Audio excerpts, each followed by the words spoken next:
le Conseil économique, social et environnemental recommande, pour l'atteinte des résultats, pour lever les contraintes définies, il recommande de faire usage des outils d'évaluation, d'impact sur l'emploi, matrice sociale OIT, OCDE, FFUE et tout autre outil pertinent pour mesurer les effets et impacts des projets et programmes en faveur de la rénovation de l'apprentissage, de la formation de l'emploi des jeunes, la promotion de l'emploi des jeunes. Deuxième recommandation, de procéder à une immatriculation nationale des maîtres artisans devenus maîtres d'apprentissage en vue de l'établissement d'une base de données nationale sur le nombre d'ateliers, les métiers les plus fréquentés et les plus promoteurs, le nombre de jeunes enrôlés dans chaque métier, au niveau des quartiers, communes, arrondissements, départements et régions.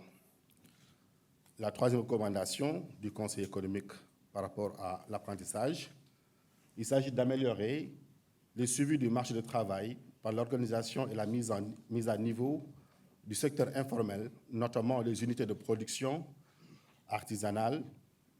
la mise en place d'un système d'information de l'emploi et de la régulation du marché du travail. La mesure concernant l'amélioration du cadre juridique institutionnel,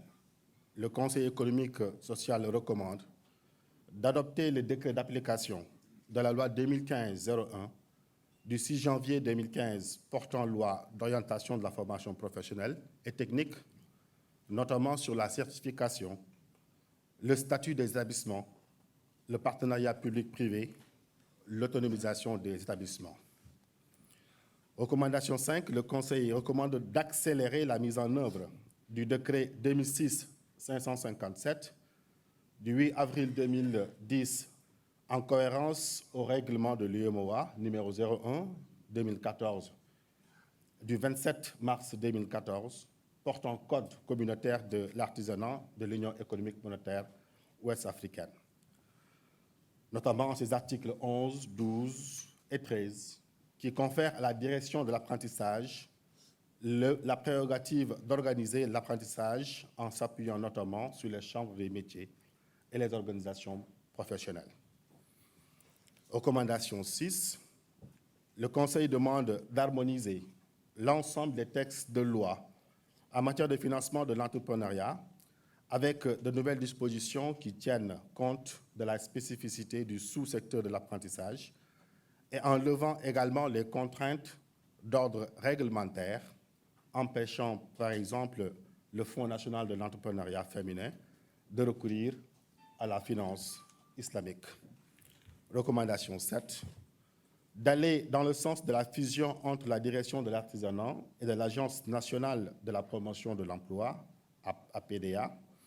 et la mise en place d'une plateforme d'échange et d'harmonisation périodique